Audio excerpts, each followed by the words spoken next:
तो पापा शराब मत पी। आ गईल हये चाचा, हये चाची, हये भैया, हये दीदी। अरे तहरा गांव गली मोहल्ला में आ गईल बाटे ओल्हे बाबा के हरा सब्जी वाला प्रचार गाड़ी आ गईल बाटे।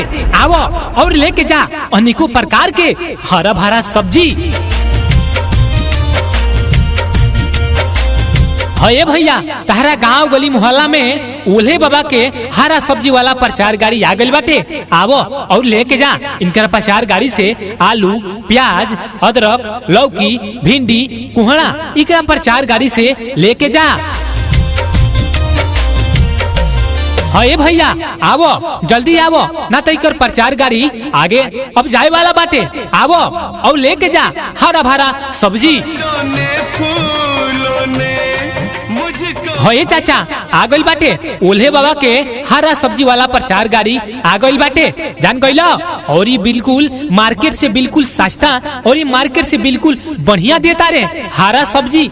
जान गइला इकरा प्रचार गाड़ी से तू एक बार हरा सब्जी यदि लेके जाइब तो इकरा प्रचार गाड़ी के आवेला तू बार बार इंतजार करब। जान गइला यही से कहतानी इकरा प्रचार गाड़ी से हरा सब्जी तू ले ला।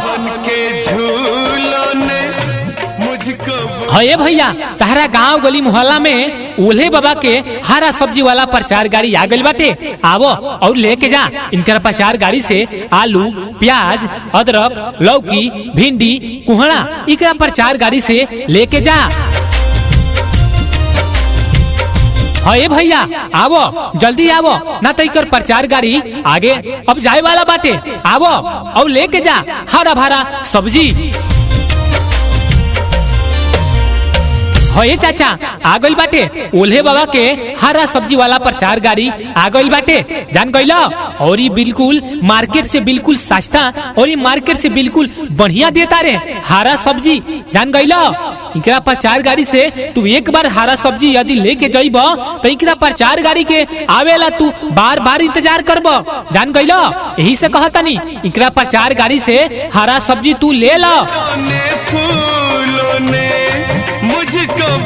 जी हाँ मित्रों, अपना ऑडियो प्रचार केसेट विशेष छूट में बनवाने के लिए हमें आज ही संपर्क या फोन करें। हमारे राधिका रिकॉर्डिंग स्टूडियो का मोबाइल नंबर है 9507372381।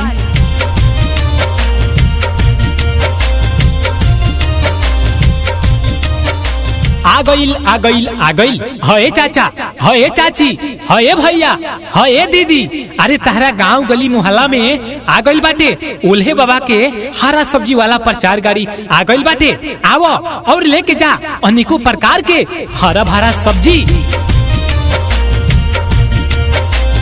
हये भैया तहरा गांव गली मोहल्ला में ओल्हे बाबा के हरा सब्जी वाला प्रचार गाड़ी आ गइल बाटे। आवो और लेके जा इनकर प्रचार गाड़ी से आलू, प्याज, अदरक, लौकी, भिंडी, कुहड़ा इकरा प्रचार गाड़ी से लेके जा।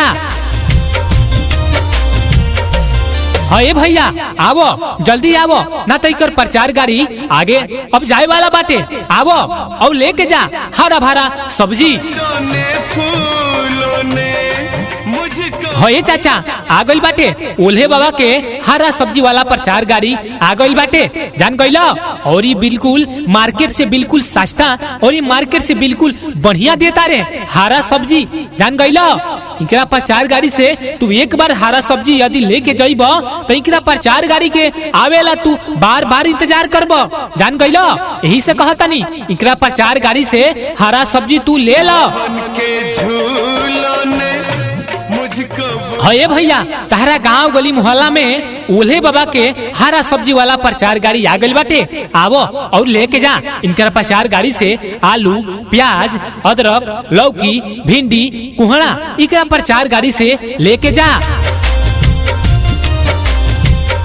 हये भैया आवो जल्दी आवो ना तो इकर प्रचार गाड़ी आगे अब जाए वाला बाटे। आवो और लेके जा हरा भरा सब्जी।